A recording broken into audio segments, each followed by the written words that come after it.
idol madla, nakakahanga, may mga hawak, gandang linyada. Ika'y inspirasyon kung bakit hanggang ngayon ako'y palaging pumakarera.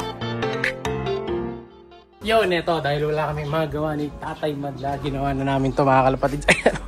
Kita niya, pinalatadaan na namin, experiment mode tayo dito sa loob. May ginawa pa siya dito, tapakan daw, ewan ko, gagawin niya dyan. Pero ayan, at least kahit pa paano, medyo nagkaroon na ng platada. Platadang mema, mga kalapatid. No? Para lang may sapin, kasi dati ganito itsura niyan.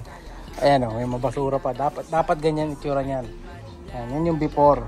Tapos nung nalagyan na, ayun o, after. So mamasa-masa pa, dahil naglalagay pa kami kanina. Ayan, ito finished product. Iba dito siya gumawa. Pero yung halos mga 70% ako gumawa. Ito, ako tumira niyan. Ayan, hanggang dito. Ayan. Kaya nga puro tayo take po. Saka naliligo tayong power style. Ginawa ka natin yung look. No? So kailangan natin finishin ng ganito. Para mas maganda. Ayan, kita nyo naman, no? Napakaangas na ng itsura. Although hindi ganun ka-perfect yung gawa, balad-balad. Pero pwede na kaysa wala. Diba? Kaysa ganun ng itsura. Diba? Pag ganun kasi tataguan ng ipis eh. Ngayon wala nang tataguan yung mga ipis, daga. Wala nang tataguan yung mga sulok-sulok kasi tinakpan na namin lahat. No? Ngayon, kulang na lang dito ito. Ayan. Pero niready na yung panlagay dito mga kalapatids eh. Nilagay na dito sa kabila. Ayan. Ayan. Ngayon dito, titingnan natin kung ano ilalagay natin madla dito. Sliding dito possible eh, dito sa pinto, sliding door. Pero medyo malaki pinto dito. Dahil sliding para hindi nakita yung pinaka header, ano doon, yung release sa taas. Kaya mataas ang pinto diyan. So, ngayon dito naman tayo. Dito wala nang pinto. At yung ilalagay nga diyan ito. Ayan. Pero lalagyan din natin ng mating to para may frame kahit paano. So ganyan.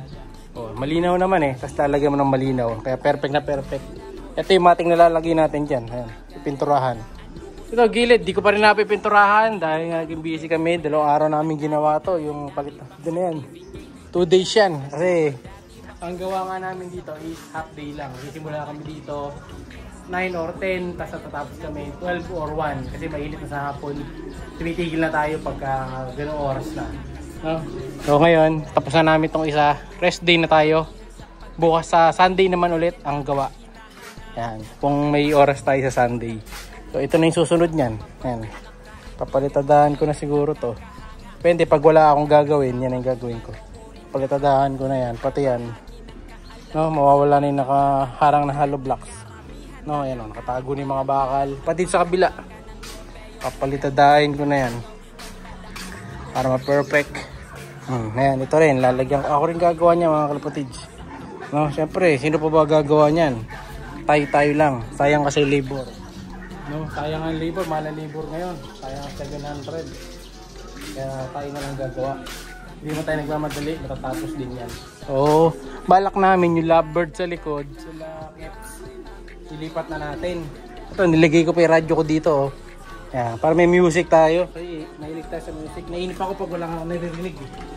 Yan, ito naman yung mating na ilalagay natin. Yan. Ilalagay sa pinto. Alis, isang buo yata ito eh. No? So medyo mataas nga eh. Kaya nag-aalangan ako. Pero tingnan natin. Tapos ito nga pala, may isa tayong ibon dito. Ayan, napakaganda oh.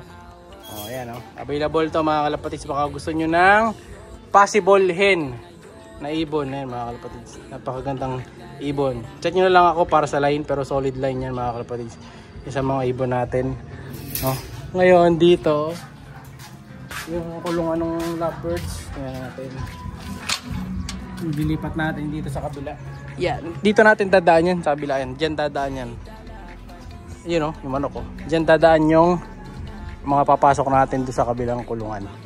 Papuntaan natin. Yeah.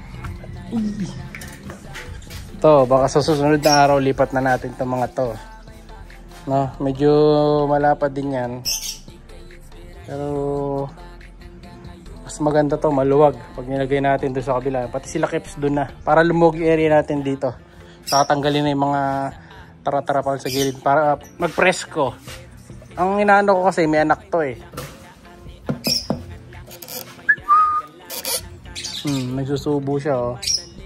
Ayan oh. Ewan ko kung ilan ang anak niya. Uy, 3 pala anak.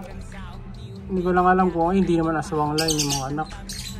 Yan yung anak niya mga kalapatid. So, anak ng lovebirds. Hindi aswang line.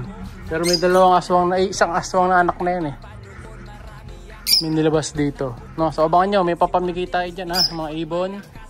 Yung mga bantams ko, may papamigay ako. Kaya comment lang parate. Buti ko na makalimutan yung pinararapol nating ibon. Ngayong kakapusan pa ng March. April na pala. Kaya comment kayo parate. Anytime soon, sa mga susunod na video natin, ipopost ko yung pangalan ng nanalo. No? Siguro by Monday, next week, ipopost natin yung pangalan ng nanalo. Tapos next month ulit, meron ulit mananalo. Kaya comment lang parate para sa free gift bird. Pili kayo kung ano gusto nyo. Kung lovebird, kalapate o bantam. So nakita nyo yung mga lovebird doon, mga kalapate nandito. Kung mga bantam naman, dito pwede natin pamigay yung mga iba dito. Sobra kasi ko nang para ako dito nag-aaway-aaway sila. Pero ito, sa ano lang to, sa lagi nagko-comment na natin bibigay siyempre. Hindi pwedeng basta-basta, hindi lang. Siyempre dapat doon siya lagi nagko-comment. Saka nagla-like. Ayan ito, ang dami ko. May 3 ako dito. Ayan o. May 3 tayo dyan. Old English Bantam. Ito yung mga magulang yan. Ito. Ah, ganda ng magulang yan. Yung pa isa o. Mga kalahi nila yan. Ito, may maliliit din ako dito. Na? Pero iba dyan, binibenta ko din mga kalapatid. Kung gusto nyan, bumili naman kayo ng mga ganyan. Meron din tayo mga available. So syempre, isa lagi nagko-comment, libre lang, no? Kaya pending po nyo. Comment parati. And ito, may bakal din tayo dito para solop din lahat yan. At may primer na rin yan mga kalapatid. Pinuntaraan ko na yan eh. Ito, may hollow blocks na din. Bumili rin tatay madlang hollow blocks. May mga steel matting din. Madami pa to. So magagamit din natin to. Ayan, materials sa Dreamloft. No? Bumili na ng maraming materials. O ayan. So wala tayong magiging masyadong problema sa materials. Kompleto na. May matting, may hollow block, tapos may semento sa buhangin. Ayan, gagamitin natin lahat yan sa Dreamloft natin. At ayan yung mangga natin ha. Nahihinog na. Pero pinahihinog pa natin yan mga kalapatid bago natin tuluyang kainin. Ayan. Ayan. Blocks. Try ko. Mahinog kung mahinog na.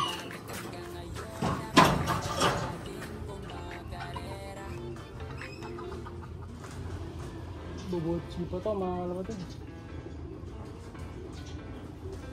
Hindi pa hinog to. Kaya tayo ko isa. Ayan. Isa.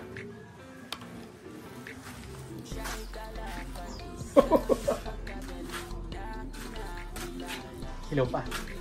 Ayan. Alam na mga kalapatid ha. Comment pa natin para makatanggap ng gift bird. Ipopost natin sa mga susunod na araw. And syempre ending birds ba 20 free shipping. Marami tayong pinamimigay. May training box pa. Ayan, may nila nyo. Bali na. Bye! Siya'y kalapatistang napakagaling na kinakilala.